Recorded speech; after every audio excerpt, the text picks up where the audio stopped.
এটা হলো মশাদের স্কুল, আর এখানে এই মানুষের বাচ্চাটি ভর্তি হয়েছে এবং সে মশার মতো গায়ের রং করে কাগজ দিয়ে পাখা বানিয়ে মশা হয়ে যায়। এরপর তাদের স্কুলে মানুষের হাত থেকে বাঁচার জন্য কঠিন ট্রেনিং দেওয়া হয়, যেখানে কয়েকটি মশা ফেল হয়ে যায়, তবে এই মানুষের বাচ্চাটি খুব সহজেই লাফ দিয়ে পাশ করে যায়।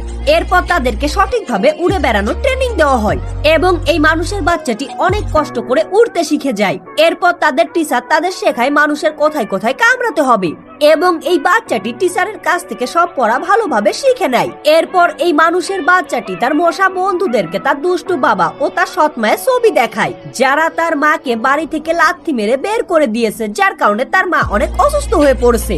এর জন্য এই বাচ্চাটি প্রতিশোধ নিতে মশাদের নিয়ে তার দুষ্টু বাবাকে উচিত শিক্ষা দেওয়ার জন্য তাদের বাড়ি চলে যায়। এরপর বাচ্চাটি তার সৎ মায়ের মুখ থেকে রক্ত নিয়ে তার দুষ্টু বাবার পেছনে লাগিয়ে দেয় এবং সব মশাদের দিয়ে তাদের বাড়িতে থাকা সব টাকা পয়সা সোনাদানা ডাকাতি করে নেয়।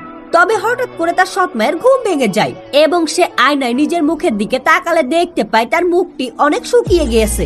এজন্য সে রেগে গিয়ে বাচ্চা মশাটিকে মারার জন্য মশা মারা র্যাকেট দিয়ে আক্রমণ করে দেয়। তবে এই বাচ্চাটি মশাদের স্কুল থেকে ট্রেনিং নিয়ে ভালোভাবে উড়তে শিখে গিয়েছিল, যার কারণে সে বেঁচে যায় এবং মশা মারা ইলেকট্রিক র্যাকেটটি তার দুষ্টু বাবার পেছনে লেগে র্যাকেটটি নষ্ট হয়ে তার দুষ্টু বাবা ও তার দুষ্টু সৎমা পুরো কালো হয়ে যায় এবং এই বাচ্চাটি তার দুষ্টু বাবার ঘর থেকে ডাকাতি করা টাকা পয়সা সোনাদানা দিয়ে তার মায়ের চিকিৎসা করে তাকে সুস্থ করে ফেলে।